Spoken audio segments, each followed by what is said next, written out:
Hi everyone, welcome back to another episode of NISHANA'S recipe notes. ഇന്ന് നമ്മൾ തയ്യാറാക്കുന്നത് ചെമ്മീൻ roast ആണ്. ചെമ്മീൻ കൊണ്ട് നല്ല അടിപൊളിയായിട്ടുള്ളൊരു റോസ്റ്റ് തയ്യാറാക്കാം നമുക്ക്. അപ്പോൾ ഇത് തയ്യാറാക്കാനായിട്ട് ഞാനിവിടെ ഒരു ക്ലേ പോട്ട് സ്റ്റൗവിൽ വെച്ചിട്ടുണ്ട്. അതിലേക്ക് 2 ടേബിൾ സ്പൂൺ വെളിച്ചെണ്ണ ഒഴിച്ചു കൊടുക്കുന്നുണ്ട്. ഇനി ഇതിലേക്ക് 1 ടീസ്പൂൺ വെളുത്തുള്ളി ചതച്ചതും 1 ടീസ്പൂൺ ഇഞ്ചി ചതച്ചതും 2 പച്ചമുളക് സ്ലിറ്റ് ചെയ്തതും കൂടെ ചേർത്ത് കൊടുത്തിട്ട് നന്നായിട്ടൊന്ന് സോട്ട് ചെയ്ത് കൊടുക്കാം. ഇനി ഇതിലേക്ക് 1 കപ്പ് സവാള കൊത്തിയരിഞ്ഞത് ചേർത്ത് കൊടുക്കാം.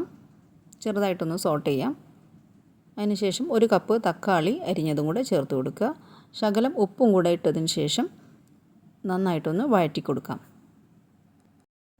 6-7 മിനിറ്റ് കുക്ക് ചെയ്യുമ്പോഴത്തേക്കും തക്കാളിയും സവാളയൊക്കെ നന്നായിട്ട് സോഫ്റ്റായി വരും. നന്നായിട്ടൊന്ന് ഇളക്കി യോജിപ്പിച്ചതിന് ശേഷം നമുക്കിതിലേക്ക് മസാല പൗഡേഴ്സൊക്കെ ചേർത്ത് കൊടുക്കാം. 1 ടീസ്പൂൺ മഞ്ഞൾപ്പൊടി, 1 ടേബിൾ സ്പൂൺ മുളക് പൊടി, 1 ടീസ്പൂൺ പെരിഞ്ജീരകപ്പൊടി, 1/2 ടീസ്പൂൺ ഗരം മസാലപ്പൊടി, ഇത്രയും ചേർത്ത് കൊടുത്തിട്ട് നന്നായിട്ടൊന്ന് ഇളക്കി യോജിപ്പിക്കുക. ഇനി ഇതിലേക്ക് 1/2 കപ്പ് വെള്ളം ഒഴിച്ചു കൊടുത്ത് ഒന്ന് തിളപ്പിച്ചെടുക്കാം. മസാല പൗഡേഴ്സിൻ്റെയൊക്കെ പച്ചമണം മാറിക്കിട്ടാൻ വേണ്ടിയിട്ടാണ് നമ്മളിതുപോലെ ചെയ്യുന്നത്. ഇനി ഇതിലേക്ക് നമ്മുടെ മെയിൻ ഇൻഗ്രീഡിയൻ്റ് ആയിട്ടുള്ള ചെമ്മീൻ ചേർത്ത് കൊടുക്കാം. ചെമ്മീൻ നന്നായിട്ട് കഴുകി വൃത്തിയാക്കിയതിന് ശേഷം ഇതിലേക്ക് ചേർത്ത് കൊടുക്കാം. നന്നായി ഇളക്കി യോജിപ്പിച്ചതിന് ശേഷം ഇത് ഒന്ന് തിളപ്പിച്ചെടുക്കാം. 2 തണ്ട് കറിവേപ്പില കൂടെ ഊരി ഇതിനകത്തേക്ക് ഇട്ട് കൊടുക്കാം.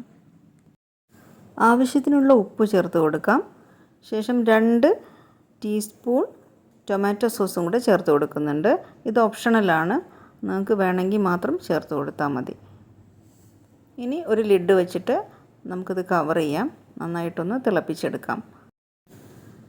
തിളച്ച് വരുമ്പോൾ നമുക്ക് കാണാൻ പറ്റും ചെമ്മീനിൽ നിന്ന് വെള്ളമൊക്കെ നന്നായിട്ട് ഇറങ്ങി വന്നിട്ടുണ്ട്.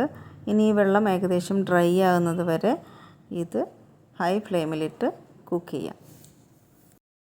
ഏകദേശം ഗ്രേവി തിക്കായി എന്ന് നമുക്ക് തോന്നിക്കഴിഞ്ഞാൽ നമുക്കിത് സ്റ്റൗ ടേൺ ഓഫ് ചെയ്യാം.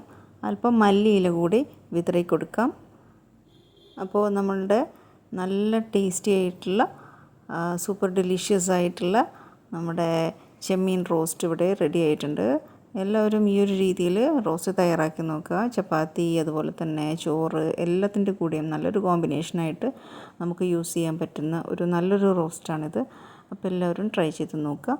നിങ്ങളുടെ അഭിപ്രായങ്ങളും നിർദ്ദേശങ്ങളും മറക്കാതെ കമൻറ്റ് ബോക്സിൽ ആഡ് ചെയ്യുക. പിന്നെ നമ്മളുടെ ചാനൽ ആദ്യമായിട്ട് വിസിറ്റ് ചെയ്യുന്ന കൂട്ടുകാരുണ്ടെങ്കിൽ ആ റെഡ് സബ്സ്ക്രൈബ് ബട്ടണിലൊന്ന് ഹിറ്റ് ചെയ്യുക.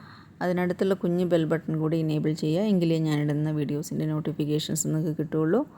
അപ്പോൾ നല്ലൊരു റെസിപ്പിയുമായി അടുത്ത വീഡിയോയിൽ നമുക്ക് വീണ്ടും കാണാം. Till then take care, bye. Thank you for watching.